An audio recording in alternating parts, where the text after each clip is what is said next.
You're listening to episode 32 of Post Production Podcast.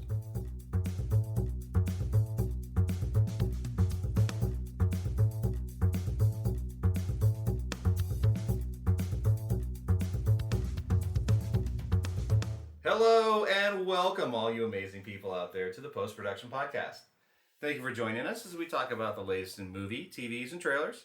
I'm your host, Mr. Drew, and here with me, of course, is our co-host, Adam. Yes, I am back. How are you, Drew? Good, Adam. Good afternoon. Good afternoon. What are we doing today? We are going to talk about Deadpool. Numero 2. Doso. Yes. I think it's just Dos. It's just Dos? Yeah. There's no Doso? No. Nope. Okay, so let's talk. So we'll do non-spoilers first. Yeah, we'll do a little non-spoiler. Did you like it? I had so much fun with this movie. I was pleasantly surprised. I mean, I knew it was going to be good.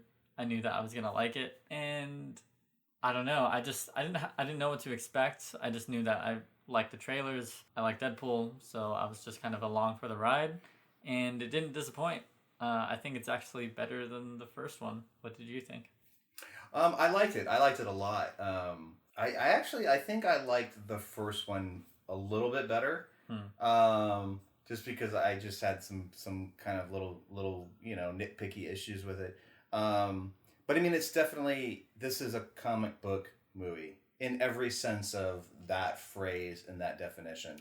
Yes. I think it works, and that's what it's got going for, and that's what makes it so fun to watch. Yeah, that's what makes Deadpool kind of, even though we just had Infinity War, and that is such a comic book movie, but like this, with all the different characters, the costumes, we get X-Men in their cool yellow costumes. We get, comic accurate like villains. Like Deadpool sets itself apart because it's not afraid of doing a lot of things, but one thing it's not afraid of is just being accurate to the comics and being for the fans. I think they really take fans into account, and that really shows. Like it shows in the movie, like with all the references and all the different Easter eggs. Like there's a ton of reference in these. It's almost like a Ready Player One.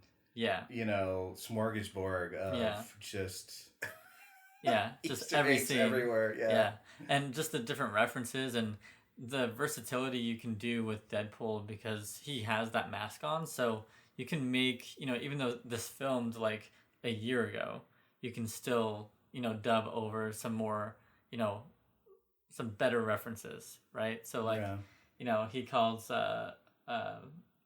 his friend, what's his name? What's the taxi driver's name? Depinder. No. Depinder, yeah. He calls him Brown Panther. Yeah. But that was probably dubbed in really, really recently. But no, like just stuff like that, I think it's really clever, and I think Ryan Reynolds definitely embodies Deadpool. I don't think anyone else could do Deadpool live action like him. He understands the character so well. It's really incredible. Yeah, I don't think anybody can hit it with the same amount of obnoxious cynicism as Ryan Reynolds. I mean, he has the exact same... I mean, his sense of humor is Deadpool's sense of humor. Yeah. Right? And he's created Deadpool in a way that you can't help but think of Ryan Reynolds, even if you're reading a comic book, or seeing a cartoon of him. Like, Ryan Reynolds is somewhere in that character now. But anyway, he's definitely immortalized himself in that role. Yeah. Definitely. What do you think of like the action, comedy? What do you think? Well, I mean, there's a ton of comedy and great. Does it work? Scenes? Yes and no. Yeah. I think some scenes work. Some scenes seem some scenes seem a little forced. Well, I think that's with anything, and I actually found that more in the first one, especially with what's that dude's name? T.J. Miller's character. I find nothing that he says funny at all. Well, he's a deadpan sort of dialogue. Yeah. You So the scenes with him, I wasn't really getting, but Ryan Reynolds kind of saves those moments every time. So just like any comedy, there are things that work, things that don't. But I think more things worked, more jokes worked in this one than the first one, for me at least. Okay, gotcha. The action, how was the action? Was it gory enough? Was it gruesome enough? This is definitely an R-rated film, which is perfect. Yeah. And I actually, you know what, I'm going to take it back. This is not a comic book movie. This is a graphic novel. Yeah, absolutely. Movie, yeah. Which is why it works so well. I think, you can definitely see that the increase in budget. Mm-hmm. Some of the scenes were fantastic and a lot of fun to watch. I didn't kind of sense as much fun choreography. Like, I think the first Deadpool opening scene with that highway scene and I think stands out between the two movies as the better action sequence for me. Yeah, I think, definitely. So I think that's hard to top, but it works. A lot of it works. Yeah, I think that's a whole different movie. I feel like that's literally his origin story. That's his solo movie, if you will.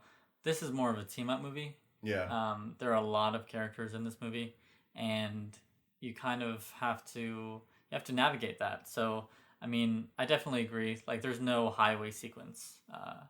There's no equivalent to that in the first one in this movie. I don't think. Sure, there is.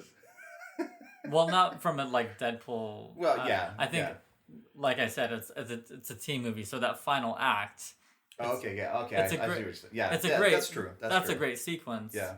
But there's no Deadpool, going through a bunch of guys. I mean, we kind of get that in the beginning, but not to that extent. Right. So let's see. How's the acting? Anyone stand out? Anyone kind of hit? Well, Ryan Reynolds is the embodiment of Deadpool. Mm-hmm. He makes it work. Yeah. I thought Josh Brolin did a good job as Cable. Mm-hmm. I mean, it worked. I will get a little bit farther into that in the spoilers. I thought that Domino. Zazie Beetz was fantastic. I think she was kind of the breakout in this. Yeah, she was really great. And, me being a fan of her from Atlanta, if anyone's seen that show, she's great in that. And so it's great to see, her going into movies and going into such a fun role like this. She's that standout character, definitely. Yeah. People are going to be just shouting for a solo movie or something like that. Well, that's what I was about to say. 'Cause, I mean, if they do this, if they do a third one, if they do X-Force, or if they do X-Force and they play it right, I could totally, and I would love to see her in a standout solo movie. Yeah. Because the opportunity for not only cinematic value with her luck superpower. Yeah. Is you can just be way off the leaf on that. And it is very cinematic. Unlike Deadpool says, it's super cinematic and it's so fun to see that power in use because it's such an odd power that we've never seen before. And again, it's that comic book kind of accuracy and that fun that makes this movie kind of stand out. Now, how would you feel about Russell. Julian Dennis.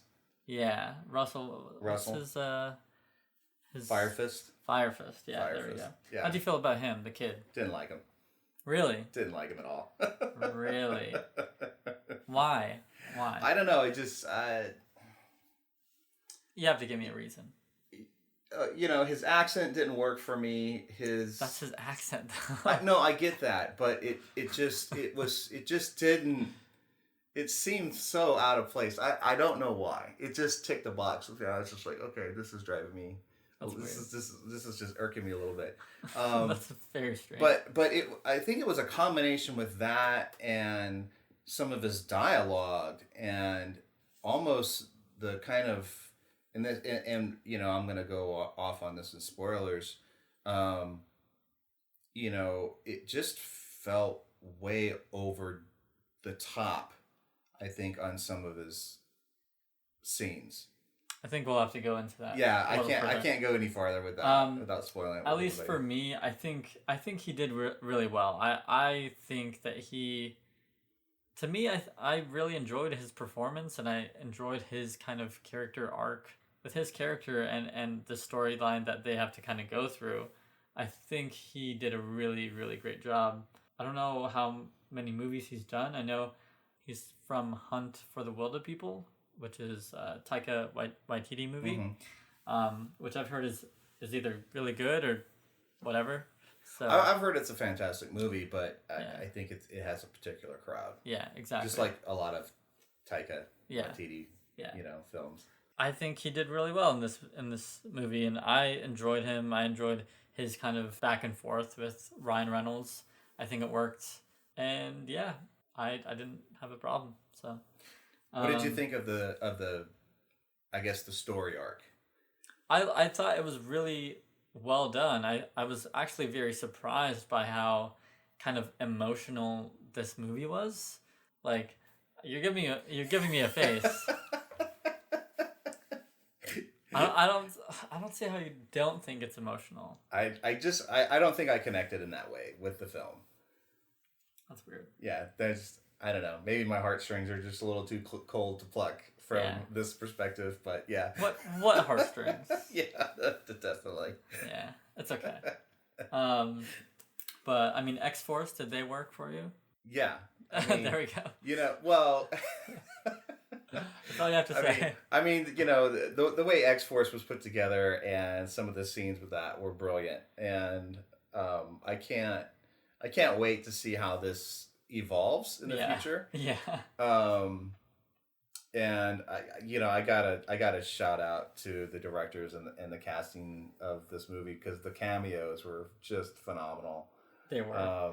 We'll get into that. Yeah. I feel like that could be it. Anything else before spoilers?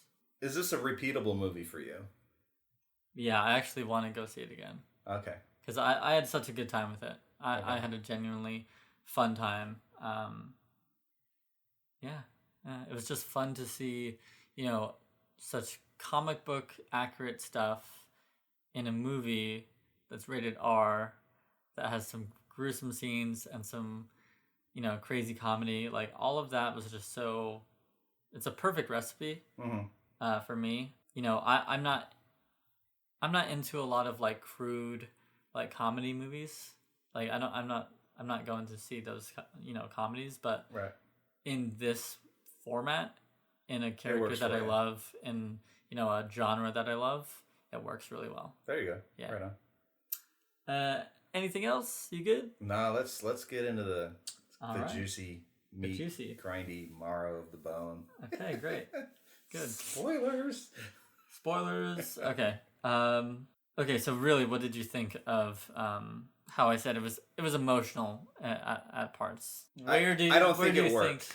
You don't think it worked? I don't think it worked. So with this format of the movie, it's a lot of obnoxious jokes. It's a lot of comedy. It's a lot of scenes and tropes and digs and I think one-liners and references and stuff like that. And then you try to fold in this, I don't know, I gotta say, half-assed emotional story. I don't know, and it just doesn't work for me. I completely disagree. The story with him and Nessa and her dying, that sort of works. I don't get the whole submergence and that whatever thing that they set up. What do you mean? What? When he submerges into the water when he dies, and then he, is in the room with her, and she's like chilling, reading a book, and he can't get past that barrier. Mm-hmm. I don't know. That just didn't work for me. It just, whatever. But I mean, I liked that story element of it. I hated Russell's story element, because his dialogue, I mean, and this is what bugged the shit out of me with him, is he tried to like be this gangster whatever thing in prison. When he gets to prison, he's got this accent that just makes him sound like a clown, but in no sense do you get this deep, really, really deep emotional trauma that he suffered from that house. And the reason for him going back to the headmaster. Like, you just, it was such a disconnect for me. I didn't see it. I just didn't see it when working. When you first see him and he's like outside and there's cops everywhere and he has, he's threatening everyone. You can see the pain he's kind of experienced, and you're kind of wondering why he's so angry. And then when Deadpool goes, did they hurt you in any way? And he kind of nods his head. You see that innocence of the child that he is, even though he's trying to be this like big bad thing that's trying to kill people and scare people. Like you kind of see that glimpse of, he's just a kid. Like this is just a front that he's putting on. Right. And this is where I go into, it's a forced scene. Because you got a kid that's standing in front of a building surrounded by police, and he's just standing there. And making threats and doing whatever and blah, blah, blah, blah, blah. But the dude that he hates the most is in the building behind him. And he's ignoring that fact until the guy comes out. And yeah, I'm being nitpicky about it. But this is that forced kind of just, okay, we need to make a story plot, so let's force this scene together. And I get it, but it didn't sell me on how deep-rooted it is, especially when they get captured, they go to prison, and then he tries to be this sort of... Well, I don't think he was at the place... gangster, and he wasn't at the place it just disconnected me with that whole kind of thing. Well, I think at that first scene with him, he's not at a place where he necessarily wants to... I don't think he knows what he wants. I think he's confused, and I think that's the whole point of that scene. It's not until... he gets to prison, he kind of comes up with this plan, like, you know what, I'm going to go back and I'm going to kill him, because I didn't before. And he wasn't really thinking about that before. I think that worked. I don't think it was something that... I mean, everything is forced in a way. I mean, they have to push the story forward somehow. But I believed his kind of growth as that character, kind of going down that path of destruction and murder and stuff like that. He wasn't down there yet. That was the beginning, and then with everything that happened, him going to prison and then escaping, and I think all of that played a part. And that's the whole point of the movie, and the whole point of Cable is he needs to get to him before he gets to that, before he really gets to that point of killing. So if he killed the guy right then that was before we even met Cable. Yeah, it'd be a short movie. So Cable went to that specific time because it was before he had gone down that road. So that's the whole point of the movie. So yeah, I get that. I just don't like the setup of it. I do like the fact that they paired him with Juggernaut, which was fantastic. I thought that was cool. Yeah, that was, and it's funny because like there was speculation that it was the Juggernaut in this movie, and they kept it under wraps like really well. Yeah, you didn't see a sense of anything of it. Yeah, but as soon as you kind of go into that prison, and it's like, oh yeah, that's the big guys in there, away from everyone. It's like, oh, they're really gonna do it, and then they did. And I mean, compared to X-Men 3, when we last saw the Juggernaut. Oh my God, it's so much better. So much better. So much better. Yeah, CGI fest, but I mean, at least they did it legit. Oh yeah, of course. It looked good. When you look at the comics, when you've seen the X-Men like TV series, like that stuff, like Juggernaut's a big boy. Yeah, like, and he's so accurate, like, and that's what I love again with this universe with Deadpool and specifically, he's not afraid to do that. Same thing with what's his name, Colossus. Right. And, that's something that people were really loving in the first one, was we finally have a comic accurate Colossus. He's freaking huge. He's a big metal dude. Yeah, exactly. He's not a dude painted silver. Yeah, exactly. But no, I was actually surprised with the whole Vanessa storyline. I thought that was a shift, because the whole point of the first movie is getting her and winning her back, and so that, and Deadpool, he's very morally like ambiguous, right? So like his moral compass is like, you don't know where it's gonna go, right? Exactly. But you see that he is that anti-hero that we all love. He's gonna kill the bad guys, right? But he has this soft spot for his girl, and then now we see the kid. So I thought, again, I think the emotional aspects of this movie worked for me, at least. Okay. Yeah. How did you like Cable? I like Cable. I I thought he would be the standout.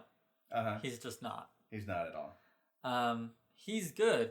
He's just not the standout. Yeah. I think he did what he was supposed to do. I don't know. I think I liked him at the very last scene. When he saves Deadpool. Uh-huh. I liked him then, but until then, you don't really get a sense of him as a character. He was so stuck in his ways, and well, I mean, I think a decision had to be made because you really don't have any sense of who he is. Yeah. I mean, yeah, we get this sort of weak origin story that, you know, in the future, Fire Fist comes back and blows up his family, and that's, you know, he's got the teddy bear, and that's his driving force. You know, we get it, but we don't understand who he is. We don't understand why he's half cybernetic, you know, and yeah, I'm glad they didn't put that origin story in. Yeah. But at the same time, you don't get any sense of who he is. Yeah, and you know, that's something that could be explored, but in this movie, there was so much going on that when you put Cable in, a person that kind of needs some backstory, and you don't really give it to the audience, I definitely get that. But from my pretty vague knowledge of the character, I was okay with it. Yeah. For general audiences, they might be kind of like, who is this guy?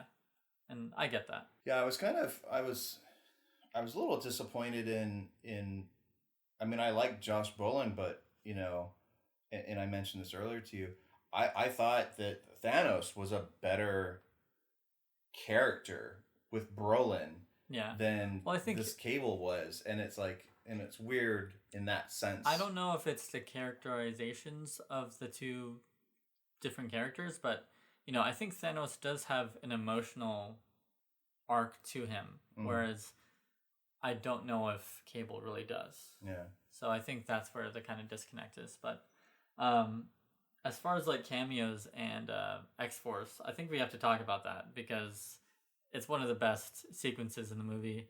It is so freaking amazing. First we have Shatterstar, who's an alien, and he looks ridiculous. Looks like an anime character. Yeah, almost. And it's hilarious. And then we have, of course, Domino. We already talked about. We have Zeitgeist, played by Bill Skarsgård. Thought he was okay, you know. Yeah, he was in and out pretty quick. Yeah. We had the Vanisher. Who we didn't see until later was actually Brad Pitt, which was fantastic. That was one of the like really like laugh out loud moments to me, and just like total shock factor. Like, oh my god, I found that just hilarious. We had Terry Crews in there as Bedlam. Terry Crews, yeah, he was good for a little bit. And then our comedy relief, we had Rob Delaney in there as Peter. Yeah, Rob Delaney as Peter. Great little scene in there. I just thought he was a really great addition. Yeah, so X-Force, like, it was like really promising. And then they just go on this mission and they instantly get killed one by one. And I thought that was perfect. That was absolutely perfect. And I wouldn't expect anything less. Even though I did, like, it just fits so well in this universe, in this world that Deadpool is. And when Shatterstar goes inside the helicopter blades and you just see green goo everywhere. So good. And then, like, the really terrible one, Zeitgeist gets into a wood chipper or something. Yeah, he goes down into he gets sucked into a wood chipper, and then Peter tries to help him. Yeah, and then he finally sees his powers. He sees his powers that he vomits acidic goo and like melts Peter in half. I'm glad they did it that way because I was a little apprehensive about, okay, cool, so he's going to make this X-Force, but now we're going to have all this different distraction of all these different kind of sub characters in the scene. That's why I loved it, because and then it's like, oh, and he just takes them out one by one by one by one. Because for a second you're like, okay, you're excited for it, but then you're kind of wondering like how this is all going to work, right? Yeah. And then they just get killed, and you're like, okay, I'm kind of okay with that, actually. I thought it was brilliant because it made it made Domino's character so much better. Yeah, she just lands and she's like... She really got those scenes. And I don't know if you're familiar with Final Destination movies. Oh, yeah. It was like that. It was like a reverse Final Destination comedy. Yeah. You know, I love it. Was so good. Yeah. So good. I can't wait for them to kind of take that even farther in the future for her. Yeah. And then now if we do get an X-Force movie, we can get some real X-Force, you know, some characters that are, you know, going to stay a little longer. Exactly. I actually did like the little Easter egg of at the towards the end when he's in that final battle scene, Deadpool gets his whole suit charred and he's all gray, and it was like a clear like X-Force kind of Easter egg, and I thought that was really cool.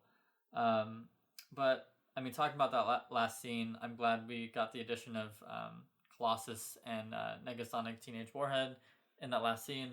I thought that was cool. I loved you know, their cameos. I really wanted a little bit more Negasonic. I thought she's fantastic. Yeah, I think she's good. And she has such a unique power. Yeah. And the way that she has to use it, I thought they could have kind of expanded on that. But I understand that there's only so much you can put in. Yeah, and then we got Yukio for a little bit. I loved how she always was like, "Bye," and bye. And then Deadpool's like, wait. "Yeah, okay, bye."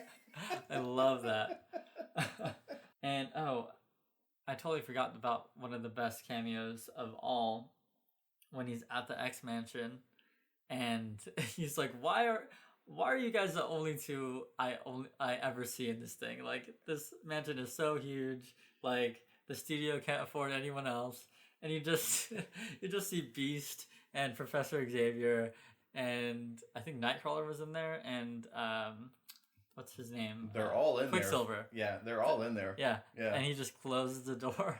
That was so perfect. I thought they were gonna do that for a second, and when they did, I was just laughing so hard. And apparently they filmed that on Dark Phoenix. They filmed that little bit on the set of Dark Phoenix. Oh, wow. They weren't actually there on set. They just kind of they pretty much put them in like they did Deadpool in the post-credit scenes. Uh-huh. They kind of just interjected that in, which I thought was smart, because my first thought after I enjoyed that whole scene, I just thought, why would the actor who played Beast like go into costume, makeup, and everything for like 6 hours just for a 10-second scene, right? But yeah, it makes sense. Yeah, it makes sense. Yeah. Going to the very end, when you add that kind of bit of time traveling, I think it worked really well. And when we finally get to see Cable kind of come into his own as a character, I think that all worked really well. It was wrapped up in a tight little bow. I like the way it wrapped up. You know, his... when he's dying for like 20 minutes. Yeah, his death dying 20-minute scene was, I think, just a tad. It was a tad too much. Just a tad too much. And it's just like, you know, at one point I'm just like, just die. Please die. Like, I just want you to die at this point, you know. But I loved that one line. But I think that's the purpose of it. Like, that, yeah. It elicited that reaction, because they're you and the audience... Yeah. And the characters that are standing over him all have the same thought. Yeah. Just fucking die already, please. Exactly. And I did like that scene when he finally goes and he finally like embraces Vanessa in that kind of, you know, afterlife kind of thing, and she's like, "Sorry, it's not your time," and he has to go back, and I think that's really cool because of Cable. So I guess that kind of proves that, I mean, he is capable of dying. And so I don't know how they're going to do Deadpool 3, but I would like it if they didn't end the trilogy with him dying. I actually would like him to just stay, kind of like they do like a Tony Stark or a Captain America. Exactly. They wrapped up their trilogies, right? But they didn't have to die. And now they're in these team-up movies and, you know, in a smaller role, but you've gotten a complete, you know, version of them. So, yeah, I really enjoyed this movie. I think it's a really fun ride. I'll probably go see it again, but we'll see. I'll wait. Yeah. I'll wait a bit. Yeah. I get that. I need to unplug. Yeah. You know. Go watch some Handmaid's Tale or something. Something dramatic. Westworld. Yeah. No, Westworld. So good. All right. I think that's about it. Any final thoughts? No, I mean it's a great fun watch movie. Yeah. It'll be interesting to see how it holds up after this week because we have Solo coming out. Yeah. I'm glad it did really well. I mean, it definitely deserved the box office opening that it got. Yeah. I actually thought it was going to do a little bit better. You can never tell anymore. But yeah, you can never tell anymore. I think people are starting to get burned out. I don't know about that. You know, I think there's a variety now. Deadpool is kind of one of those things that are kind of so far off that people will enjoy the fun that he makes at the superhero genre. Right. Even though he is in that genre, I think it works. Okay. Yeah. All right, guys. We will see you next time for Solo. I'm excited. We'll see how good or bad that movie is. I think it's going to be a fun movie. Yeah. You know, I think it's going to be... For you to be, like, optimistic, I think is really... it's a good sign, so...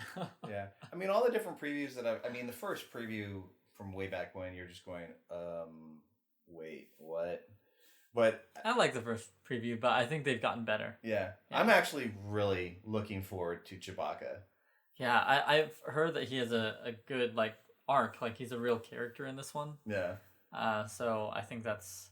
really exciting. Really excited for Lando, Donald Glover. Of course, he's just on a crazy run right now. So this movie's going to be great. I am so looking forward to it. Yeah. All right. See you next week, guys. Bye, guys. Enjoy. Take it easy. Yeah. Bye. Bye.